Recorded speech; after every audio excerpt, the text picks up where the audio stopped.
صبح بخیر، اس سیشن میں ویلکم۔ خداوند یسوع مسیح کی برکت اور سلامتی آپ سب پر ہمیشہ تک ہوتی رہے، آمین۔ ناظرین، آج ہم خداوند کے کلام پاک میں سے بائبل مقدس کے متعلق سوچیں گے، نزول بائبل، کہ بائبل مقدس کس طرح نازل ہوئی۔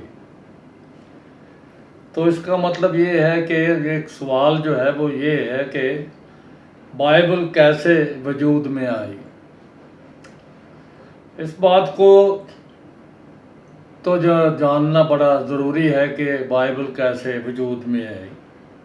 تو پہلی بات جو ہے وہ یہ ہے کہ ہم تعارف جو ہے وہ کرواتے ہیں کہ کس طرح بائبل آئی۔ مطلب یہ ہے کہ قریباً ہر شخص اس بات سے واقف ہے کہ بائبل مقدس ہر زمانے میں عوام کی بہترین پسندیدہ کتاب رہی ہے اور اب بھی ہے۔ تاہم ہر شخص اس بات سے واقف نہیں ہے کہ یہ حیران کن اور عجیب و غریب کتاب کیسے وجود میں آئی۔ یہ سب کی سمجھ میں بات نہیں آئی تھی کہ یہ کتاب جو ہے عجیب و غریب ہے، لیکن یہ کیسے وجود میں آئی۔ ہر شخص اس بات کو نہیں جانتا۔ بائبل مقدس خدا کا کلام ہے، جسے خدا نے مختلف وقتوں میں مختلف نبیوں کے ذریعے سے لکھوایا۔ تو حوالہ جو ہے وہ یہ ہے، عبرانیوں کا خط جو ہے پہلے باب کی پہلی آیت، جو ملاحظہ فرمائیے، سنیے۔ اگلے زمانے میں خدا نے باپ دادا سے حصہ بحصہ طرح بطرح نبیوں کی معرفت کلام کر کے اس زمانے کے آخر میں ہم سے بیٹے کی معرفت کلام کیا۔ یہ کلام خدا ہے۔ خدا کا کلام یوں فرماتا ہے۔ اب یہ سوال باقی ہے نا، یہ سوال باقی رہا کہ کس طرح خدا نے کلام کیا۔ آئیے اس بات پر ذرا غور کریں کہ بائبل کے معنی کیا ہے، اس کے نزول کا طریقہ کیا ہے، اور اس کے مقصد اور نفذ مضمون کیا ہے۔ تو اب اگر آپ لکھنا چاہتے ہیں تو آپ جو ہے وہ آپ کے پاس جو ہے وہ نوٹ بک ہے تو لکھتے جائیں۔ تو تعارف پہلا چھوٹا سا سب ہیڈنگ تھا۔ نمبر 2، بائبل مقدس انسانوں کے لیے الہی مرضی کا تحریری مکاشفہ ہے۔ بنی نوع انسان کے لیے خدا کا یعنی الہی مرضی کا لکھا ہوا مکاشفہ ہے۔ بائبل مقدس خدا کا کلام بھی ہے اور مکاشفہ بھی ہے۔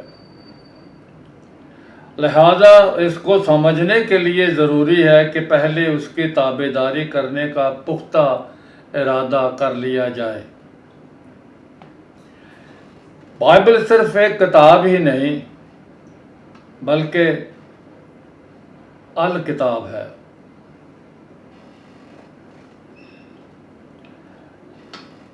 دل کھول کر اور گھٹنوں پر ہو کر ہی اس الہامی کتاب کو سمجھا جا سکتا ہے۔ صرف یہی ایک طریقہ اسے حاصل کرنے کا ہے۔ خدا کے اختیار پر تنقید اور سوال کرنے والا دور جدید کا انسان بائبل کی سچائی پر سوال کر کے تسلی پانے میں ناکام ٹھہرا ہوا ہے۔ اس کی ناکامی کا سبب کیا ہے کہ وہ اپنی عقل پر بھروسہ کرتا ہے اور وہ اپنی مرضی کرتا ہے، اور سب سے پہلے ہمارے جو باغ عدن میں ماں باپ تھے انہوں نے بھی اپنی عقل پر بھروسہ کیا نا. چلیے آگے چلتے ہیں. تو اگلا جو سب ہیڈنگ ہے وہ ہے پاک صحائف میں اتحاد اور رابطہ. تو اس عظیم کتاب کے پہلے صفحے سے آخری صفحے تک جو کچھ اس میں پایا جاتا ہے وہ خدا کا ذہن، سب کچھ خدا کے ذہن نے سب کچھ لکھوایا. خدا کا ذہن اس سب کچھ کا ذمہ دار ہے.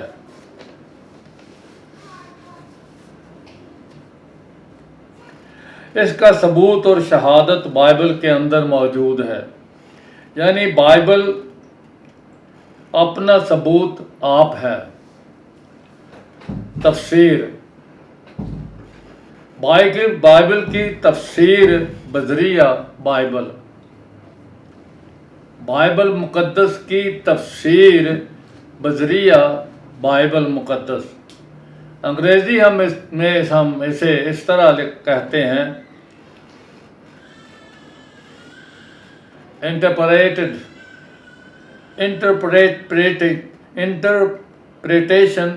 of the word of God by the word of God. Interpretation of the word of God by the word of God. یہ ہے. اور پھر اگلا سب ہے ہیڈنگ جو ہے وہ لکھنے والوں کا اتحاد.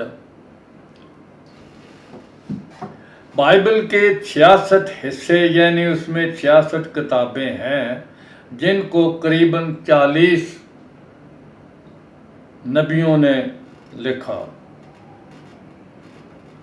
1600 سالوں میں یہ کتاب لکھی گئی. 1500 قبل از مسیح سے 100 عیسوی تک اسے یوں سمجھیں کہ لکھنے والے ایک دوسرے سے بالکل ناواقف تھے اور سینکڑوں سالوں کا فرق ہونے کے باوجود پاک صحائف آپس میں اس قدر ملتے جلتے ہیں کہ تمام صحائف ایک ہی کتاب بن جاتے ہیں. واہ، پریز دی لارڈ. یہ ہے 66 کتابوں کی لائبریری ہے، لیکن یہ ایک ہی کتاب جو ہے وہ اتحاد اور یگانگت اس میں اتنی ہے کہ وہ لگتا ہے ایک ہی، بلکہ ہم سمجھتے ہیں کہ ایک ہی کتاب ہے، اسی لیے اس کا نام بائبل رکھا گیا ہے.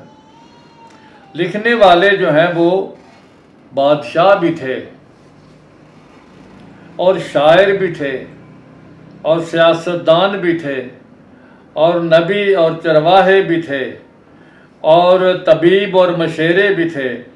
ان میں سے کچھ اپنے زمانے کے بڑے عالم ہو گزرے ہیں اور دیگر ان پڑھ ہونے کے برابر تھے.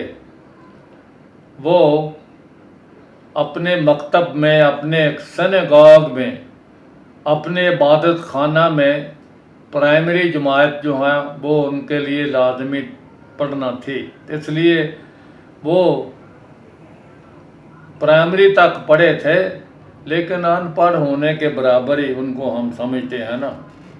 لیکن ان کی تحریروں میں یکسانیت اور نجات کا مضمون برابر پایا جاتا ہے. بادشاہ لکھنے والے ان کی تحریر میں بھی، چرواہے لکھنے والے ان کی تحریروں میں بھی، نبی لکھنے والے ان کی تحریروں میں بھی، اور مچھلیاں پکڑنے والے ان کی تحریروں میں بھی، سب کی یکسانیت ہے. اب بائبل کے معنی جو ہے یہ نمبر 1 ہے اگلے معاملے میں. تو اس کو یوں سمجھیں کہ یونانی زبان کا لفظ ببلیا سے یہ اخذ کیا گیا ہے. معنی جس کے ہیں کتاب، نوشتے لاطینی زبان کا لفظ ہے اسکرپچرز، جس کے معنی ہیں لکھا ہوا یا تحریر شدہ۔ اور پھر ہم اس بات کو دیکھتے ہیں 4 جگہوں میں اسے لکھا گیا ہے، کس طرح اس کے نام جو ہیں وہ دیے گئے ہیں۔ سچائی کی کتاب، دانیل کا صحیفہ 10 باب کی 21ویں آیت آتھورائز ورژن میں۔ نمبر 2 شریعت کی کتاب، ہوسیہ 8واں باب 12 آیت لکھا ہوا ہے۔ تیسری باب خدا کا لکھا ہوا، خروج کی کتاب 32واں باب 16ویں آیت میں لکھا ہے۔ نمبر 4 اس عنوان کو نئے عہد نامے میں 52 دفعہ دیکھا جا سکتا ہے، 52 ٹائمز۔ نمبر 2 بائبل اور اس کا الہام، مصنف کون ہے؟ مصنف بذات خود خدا ہے۔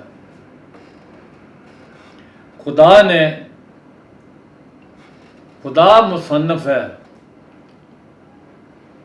ہلیلویہ۔ اور لکھنے والے وہ انسان جنہیں خدا نے ملہم کیا، مطلب یہ ہے کہ لکھنے والے وہ انسان جن کو خدا نے الہام دیا۔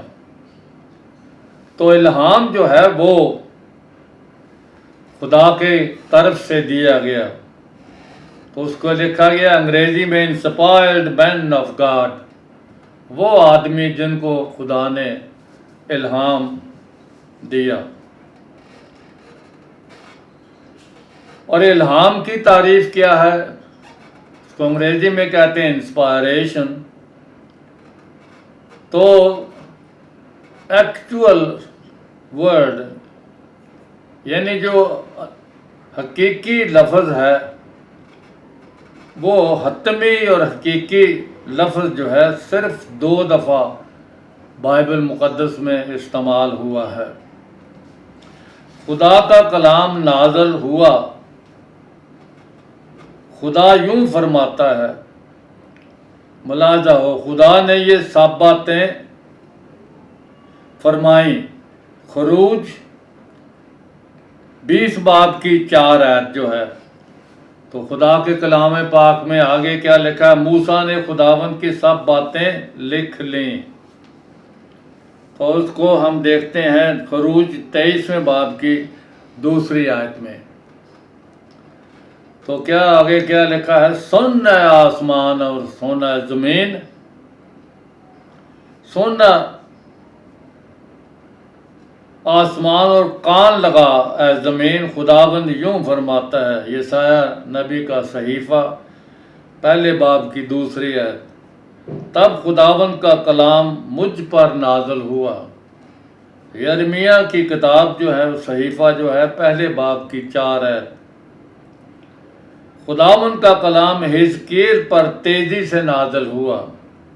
حزقیل کا صحیفہ 1 باب کی 3 آیت۔ نمبر 3، کیونکہ نمبر جو پہلا تھا وہ یہ ہے کہ الہام، نمبر 2 جو ہے لکھنے والے، نمبر 3 جو ہے وہ الہام، تو نمبر 4 جو ہے وہ پہلے تو تیسرا جو ہے اس کے لیے حوالہ جات۔ بائبل خدا کا کلام، خدا کے کلمے ہیں، خدا کے کلمات ہیں، اور لفظی الہام ہے۔ لفظی یعنی لفظ بلفظ خدا نے بتایا اور انہوں نے لکھا۔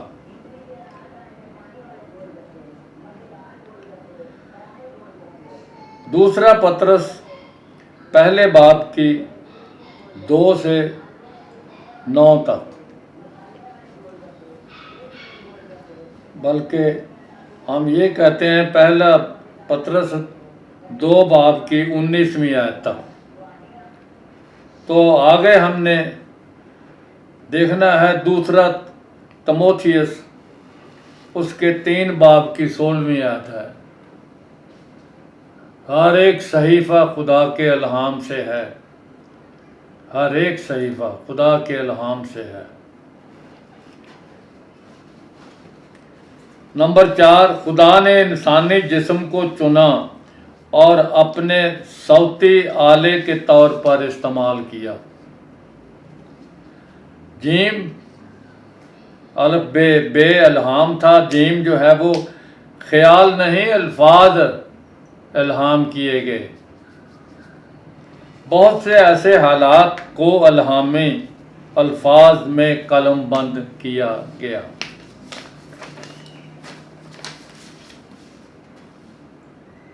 جنہیں لکھنے والوں نے خود بھی نہ سمجھا کہ کیا لکھ رہے ہیں، کیونکہ وہ زمانہ مستقبل کے لیے لکھوائے گئے تھے۔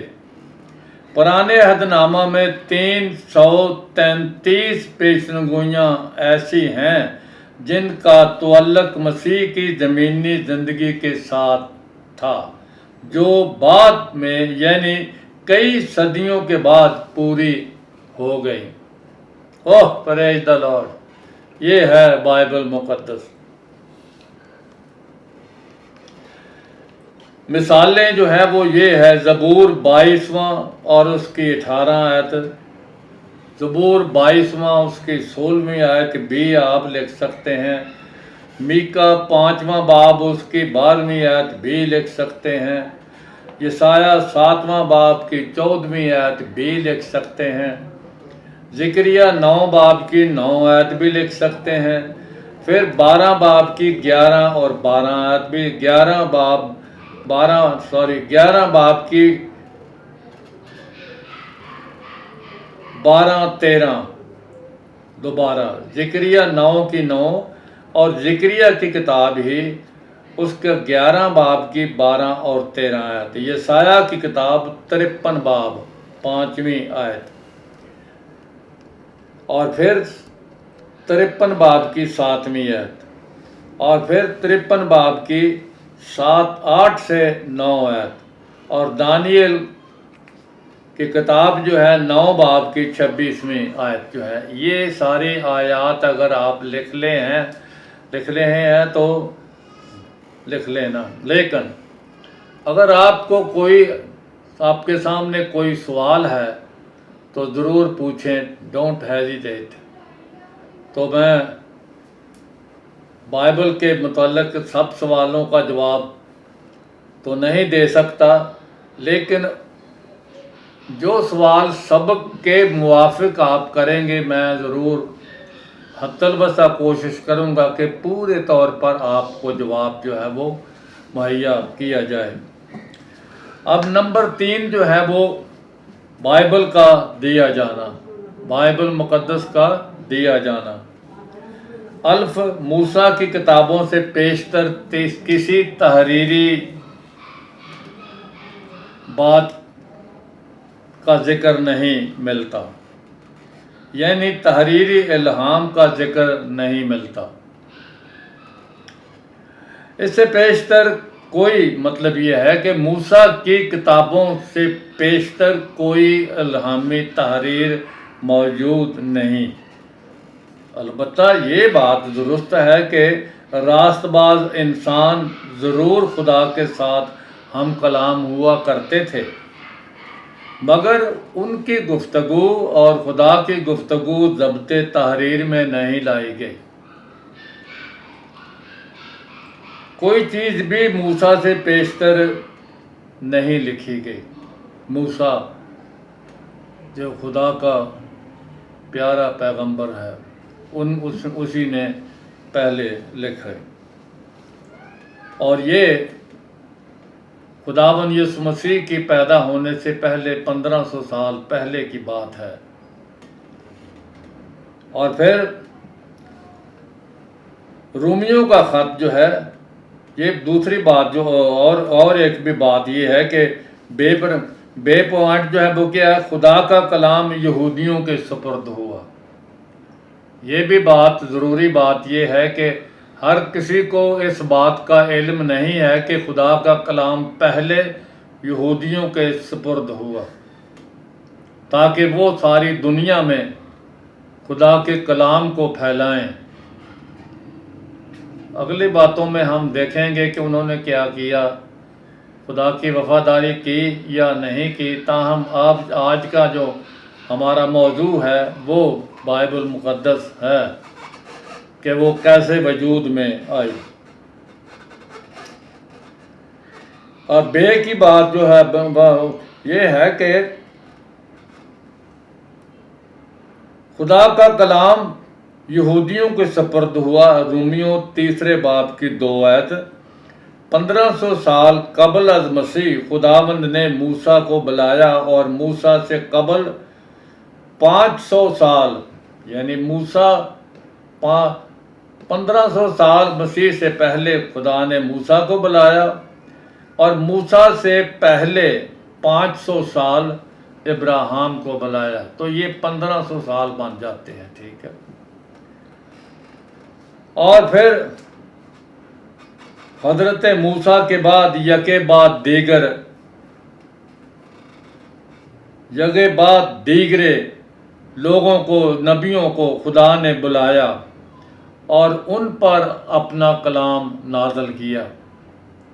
یکے بعد دیگر نبیوں کو بلایا اور ان کے سپرد اپنا کلام جو ہے وہ کیا، اپنا کلام ان پر نازل کیا۔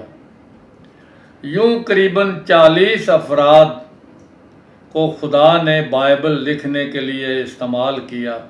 پرانا عہد نامہ قریباً 32 افراد نے لوگوں نے لکھا، یا 32 نبیوں نے لکھا، اور نیا عہد نامہ 8 انسانوں نے لکھا، مگر تمام تر خدا کا کلام الہام ہی ہے۔ نئے عہد نامے کا لکھنے کا، یاد کرنے کا کہ 8 آدمیوں نے لکھا، آپ کو یہ کوئی تھوڑا سا آپ کے سامنے یہ بات رکھ دیتا ہوں کہ چاروں انجیلیں جو ہیں وہ چار ان رسولوں نے لکھی، یعنی متی، مرکس، لوکا، انجیل، 4۔ اس کو آپ اپنی جو آپ کی کار ہے اس کے آپ سمجھیں کہ کار کے 4 پہیے ہیں، ٹھیک ہے، چاروں انجیلیں 4 پہیے ہیں کار کے۔ اور پھر آگے جو ہے سیٹ پر جو 2 آدمی بیٹھے ہوئے ہیں کار میں، وہ جو ہیں پطرس اور پولوس رسول۔ پطرس جو ہے ڈرائیو کر رہا ہے اور پولوس رسول ساتھ بیٹھا ہوا ہے، اور پیچھے کون کون بیٹھے ہیں؟ ایک یعقوب خداوند کا بھائی اور ایک یہودا۔ تو یہ 8 آدمی میں نے آپ کے سامنے رکھے ہیں، اور خدا کرے کہ آپ کو یہ بات پسند آئے اور آپ یاد رکھیں۔ اب ہم چلتے ہیں آگے۔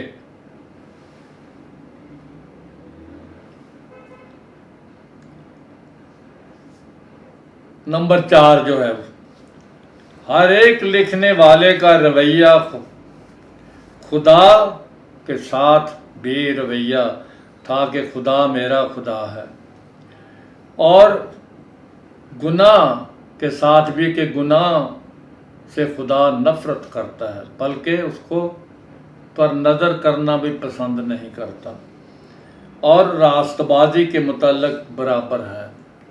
3 باتوں میں سب لکھنے والے جو ہیں وہ برابر ہیں، خدا کے متعلق، گناہ کے متعلق، راست بازی کے متعلق برابر۔ گناہ سے نفرت کی گئی، گناہ کو جرم قرار دیا گیا۔ خدا کی راست بازی انسان کے ننگے پن کو ڈھانپنا ہے۔ انسان کا ننگا پن خدا کی راست بازی سے ڈھانپا جاتا ہے۔ ان ساری باتوں پر آئندہ گفتگو ضرور کریں گے، لیکن پانچواں جو سب ہیڈنگ ہے مقصد میں یگانگت، لکھنے والوں کا جو مقصد تھا اس میں اتحاد و یگانگت، گناہ سے رہائی، یعنی گناہ، انسان کی گناہ آلودہ فطرت سے رہائی۔ اب کچھ لوگوں کا سوال یہ ہے کہ انسان جو ہے وہ خدا کے ساتھ جو ہے وہ کس طرح ملاپ کر سکتا ہے؟ نماز پڑھنے سے، روزے رکھنے سے، بھوکا رہنے سے، جنگلوں میں پھرنے سے، اور الگ دنیا سے ہو کر اور تنہائی میں کسی کونے میں بیٹھ کر، یہ نہیں، سب باتیں جو ہیں وہ نہیں ہیں، بلکہ یہ خدا نے اپنے بیٹے کو بھیجا اور اس کی راست بازی جو ہے اس کے بیٹے کے وسیلے سے خدا کی راست بازی جو ہے وہ ظاہر ہوتی ہے۔ پھر اس بات کو دہرانا چاہوں گا کہ خدا کا بیٹا جو ہے وہ کون ہے؟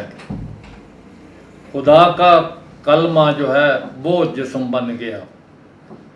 پھر آیت کو دہراتا ہوں، یوحنا رسول کی انجیل مقدس پہلا باب اور اس کی پہلی آیت، ابتدا میں خدا تھا اور ابتدا میں کلام تھا اور کلام خدا کے ساتھ تھا۔ یعنی دو ترجمے ہیں، پروٹسٹنٹ ترجمے میں ابتدا میں کلام تھا، رومن کیتھولک ترجمے میں کلمہ، خدا کے ابتدا میں کلمہ تھا۔ دونوں ہی بہت معتبر ترجمے ہیں۔ دونوں کلام جمع کلمے کی ہے، اور دونوں کو یہ کلمہ اور کلام دونوں ایک ہی بات ہے۔ ابتدا میں کلام تھا یا کلمہ تھا، اور کلام خدا کے ساتھ تھا یا کلمہ خدا کے ساتھ تھا، اور پھر کلمہ خدا تھا۔ اور 14ویں آیت میں اسی کتاب کی پہلے باب کی 14ویں آیت میں، اور کلام مجسم ہوا، رومن کیتھولک ترجمے میں یہ ہے کلام متجسد ہوا۔ دونوں ترجمے بالکل ٹھیک ہیں۔ کلام متجسد کا مطلب بھی کہ وہ جسم بن گیا، مجسم کا مطلب بھی کہ وہ جسم بن گیا۔ تو یہ بات جو ہے وہ پہلا تموتھیوس اور اس کے تیسرے باب کی 16ویں آیت جو ہے وہاں یہ لکھا ہے کہ اس میں کلام نہیں کہ دینداری کا بھید بڑا ہے، یعنی خدا جسم میں ظاہر ہوا۔ اور پھر جو ہے وہ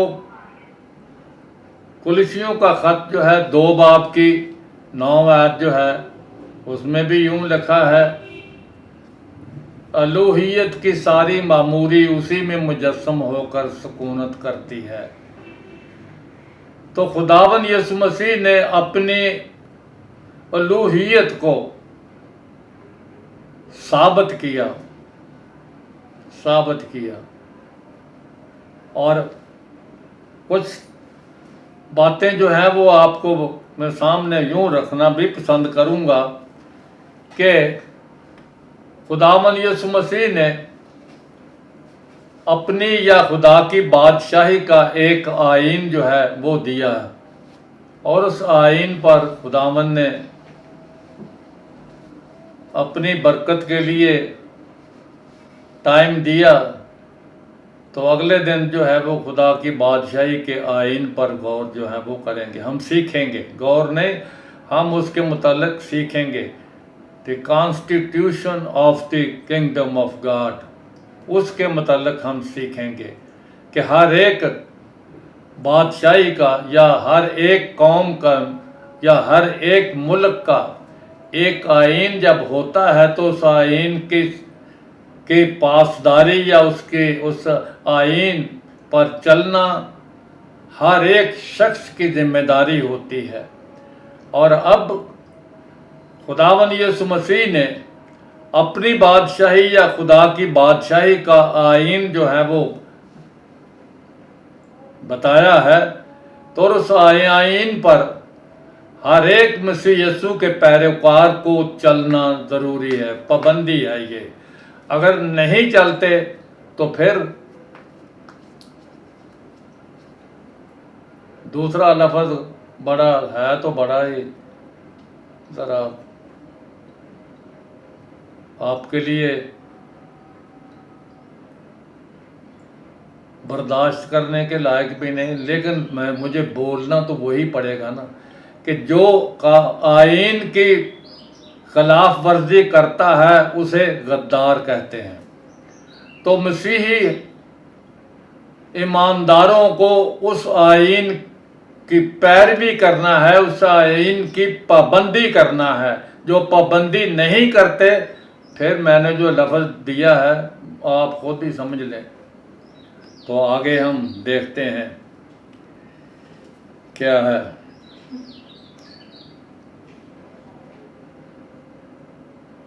اس رہائی کے لیے یسوع مسیح خدا کا برہ بنائے عالم سے کے وقت سے ذبح ہوا۔ پہلا پطرس پہلے باب کی 18 سے 20ویں آیت تک۔ تمہارا نکما چال چلن جو باپ دادا سے چلا آتا تھا، اس سے خلاصی تمہاری فانی چیزوں یعنی سونے چاندی کے ذریعے سے نہیں ہوئی، بلکہ ایک بے داغ برے یعنی مسیح کے بیش قیمت خون سے ہوئی، جس کا علم تو بنائے عالم کے وقت سے تھا، مگر ظہور اس کا آخر زمانوں میں تمہاری خاطر ہوا۔ ہلیلویہ۔ کیونکہ مخلصی اور نجات ابدیت سے خدا کا منصوبہ تھا، یہ خدا کا منصوبہ تھا اور پورا مسیح یسوع میں ہوا، اور جو کچھ رہتا ہے منصوبہ وہ مسیح کے دوسری آمد کے آنے پر ہوگا۔ The king is coming.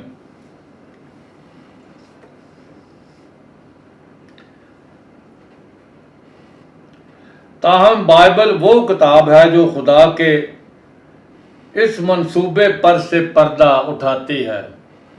یہ خدا کا منصوبہ ہے، لیکن بائبل مقدس اس منصوبے پر سے پردہ اٹھاتی ہے۔ ہم اس مقصد کے لیے بائبل مقدس کو کچھ حصوں میں یعنی 5 طبقوں میں تقسیم کر سکتے ہیں۔ نمبر 1، عورت کی نسل پرانے عہد نامے میں، اور پھر نجات دہندہ کے لیے تیاری پرانے عہد نامے میں، پھر اناجیل اربع نجات دہندہ کا ظہور 2، نمبر 3 اعمال کی کتاب میں یسوع مسیح کی خوشخبری کی نشر و اشاعت، اور نمبر 4 جو خطوط ہیں، مکتوبات ہیں، انجیل مقدس کی تشریح کے لیے ہیں۔ نمبر 4 تشریح کے لیے، تشریح انجیل مقدس کی خطوط میں پائی جاتی ہے۔ تو نمبر 5